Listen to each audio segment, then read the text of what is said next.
আমরা যে মোটিভেশনাল ভিডিওগুলো দেখি ইউটিউবে, ওই ভিডিওগুলো আমাদের জীবনে কেন কাজ করে না? কারণ হচ্ছে যে ওগুলো হচ্ছে পেইড। যারা মোটিভেশনাল স্পিক দেয় তারাও কিন্তু তাদের লাইফটা না অনেক বেশি ভালো ছিল। তাদের মানে উচ্চবিত্ত একটা ফ্যামিলি থেকে বিলং করে তারা সবসময়। তাদের লাইফে না ওই চ্যালেঞ্জগুলো, স্ট্রাগলগুলো কখনোই ছিল না। এই জন্য মোটিভেশন খুঁজতে হবে নিজের মধ্যে, যে self help is the best helps.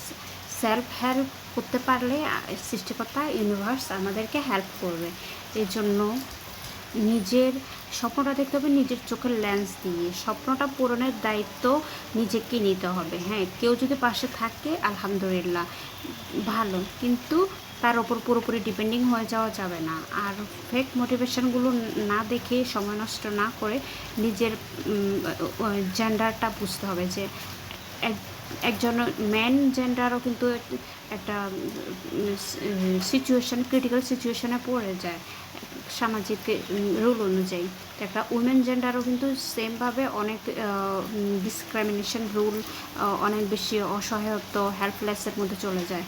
So আমার এই জন্য এই জিনিসগুলো না নিজের জেন্ডার অনুযায়ী নিজের মোটিভেশনটা খুঁজে বের করতে হবে। আর হচ্ছে যে নিজের চোখের লেন্স দিয়ে স্বপ্নটা দেখবো, নিজের স্বপ্ন পূরণের দায়িত্ব। লাইফে যত স্ট্রাগল, পেইন, চ্যালেঞ্জ, অবস্টেক যেটাই আসুক না কেন, ট্রাফিক রোল যেটাই আসুক না কেন, সব কিছুকে নিজের সব কিছু আসবে, ইটস নর্মাল। এটা মেনে নিয়ে চলতে হবে। আর একটা কথা মনে রাখতে হবে, একটা নৌকা বা জাহাজ যদি গন্তব্যে পৌঁছতে চায়, তার অপোজিটে স্টিম থাকতে হবে, স্রোত থাকতে হবে, না হলে সে কখনো গন্তব্যে পৌঁছতে পারবে না। তেমনি জীবনে সাকসেস হতে হলে অবশ্যই অবস্ট্যাক, ডিসক্রিমিনেশান, ফেলর, মিস্টেক এগুলো থাকবেই। ইটস নর্মাল, ন্যাচারাল রোল এগুলো।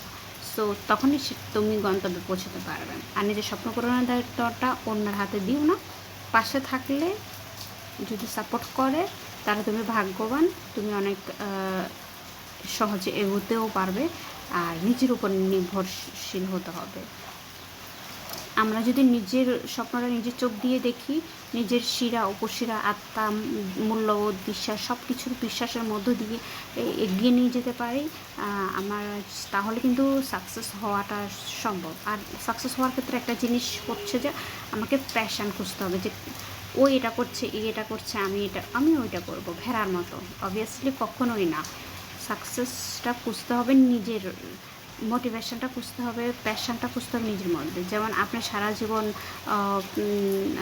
গণিতে অনার্স মাস্টার্স করেছেন অথবা সায়েন্স ব্যাকগ্রাউন্ড ছিলেন, তো আপনাকে এখন ব্যাংক বা বিসিএস পাঠিয়ে দেওয়া হলো, তাহলে আপনি ওই জায়গাটা জব স্যাটিসফ্যাকশন পাবেন না, কিন্তু সমাজ তো বলো ওখানে সম্মান বেশি। যাই হোক, তো এই জন্য নিজের প্যাশানটা খুঁজতে হবে। নিজের প্যাশানটা যে মানুষ খুঁজে পায় এবং কাজটাকে ভালোবেসে, কর্মের ফল আশা না করে, কাজটাকে ভালোবেসে ছোট ছোট করে ভাগ করে একটা নির্দিষ্ট টার্গেট সেট করে কাজটা শেষ করে অথবা করে যায়, তখনই সে তার গন্তব্যে পৌঁছে যায়, মানে সফল হয়ে ওঠে। এই জন্য স্যাটিসফ্যাকশানের জায়গাটা সবচেয়ে বেশি প্রায়োরিটি দিতে হবে, তাহলে মানুষ সফল হতে পারবে। সফল মানে আমি সুখী, যে কাজটা করছি সেটাতে আমি আনন্দ পাচ্ছি, সেই কাজটার ভেতর দিয়ে আমি পরিবার, সমাজ, দেশের উপকার করতে পারছি, নিজেকেও ভালো রাখতে পারছি এবং নিজের উপর নির্ভরশীল হতে পারছি।